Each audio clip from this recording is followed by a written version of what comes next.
다시 탄핵 심판 관련 소식입니다. 계엄 전 국무회의에 대해 이상민 전 장관은 나름 격식을 갖춘 국무회의였다고 주장하며 윤 대통령을 옹호했습니다. 하지만 헌법재판관이 직접 한덕수 총리 등 다른 국무위원의 진술 등을 토대로 국무회의 요건이 지켜졌는지를 조목조목 따지는 과정에서 절차적 하자가 다시 확인됐습니다. 김상훈 기자입니다. 비상계엄 선포 직전 국무회의가 밤 10시 17분부터 5분간 열렸다는 게 대통령실 주장입니다. 하지만 참석자 대부분은 국무회의라 볼 수 없다고 이미 검찰이나 경찰 조사에서 진술했습니다. 한덕수 총리는 간담회 정도 되는 것 같다. 최상목 장관은 국무회의라고 생각하지 않는다. 오영주 장관도 그냥 회의라고 했습니다. 김영두 재판관은 이런 진술을 하나하나 열거하며 국무회의의 적법성을 따져 물었습니다.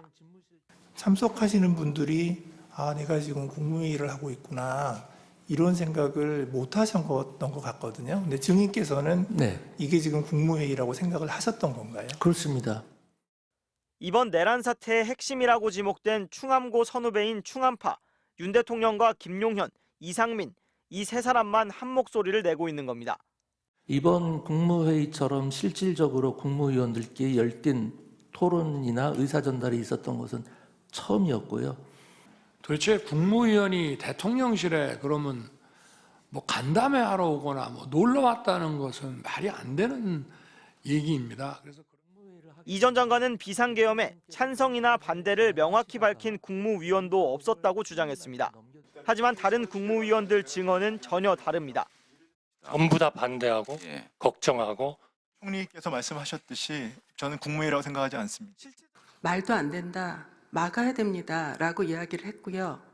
회의 자체가 없었다고 생각합니다. 국무회의의 절차적 하자는 다시 확인됐습니다.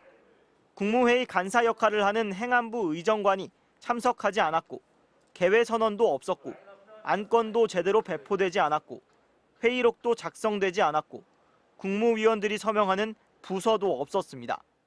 오영주 장관의 얘기를 들어보면 개회 선언, 안건에 대한 설명, 폐회 선언 등이 있어야 하는데 그 부분이 충족되지 않았다고 알고 있습니다.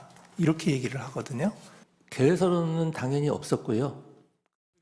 윤 대통령은 부서가 없는 이유에 대해서는 사후 결재가 가능하다고 주장했습니다. 그러면서 국방부가 결재를 올리지 않아 서명을 못했다고 했고 국무회의록도 작성 책임과 권한이 행안부에 있다며 담당 부처에 책임을 넘겼습니다. MBC 뉴스 김상훈입니다.